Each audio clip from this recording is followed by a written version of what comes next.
அருமையான சகோதர சகோதரிகளே, நம்முடைய தலையீட்டை எல்லாம் ஆமென்.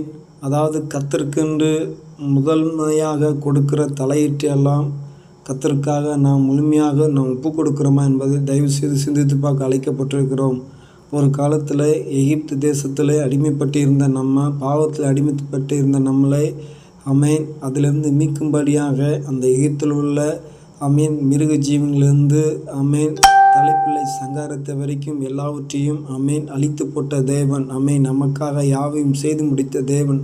அந்த தேவாதி தேவனுக்கு நேராக நாம் ஒப்பு கொடுத்த தலையீட்டை எல்லாம், அதாவது முதல் பலன்களை யாவும் அவருக்காக ஒப்பு கொடுத்து அவருக்காக அர்ப்பணித்து கொண்டு, ஆண்டவரே இது உமக்கே சொந்தம், நீங்களே பார்த்துக்கொள்ளுங்க என்று சொல்லி கொண்டிருக்கிறோமா? இல்லை ஆண்டவரே எதுவும் வாயின் வார்த்தைகளை சொல்லிவிட்டேன் என்று சொல்லி தவறி போய் கொண்டிருமா? சிந்தித்து பார்த்து மனம் திரும்பி கர்த்தரிடத்தில் திரும்புவோம். ஆமேன். கர்த்தர் நம்மளையும் நடத்துவார்.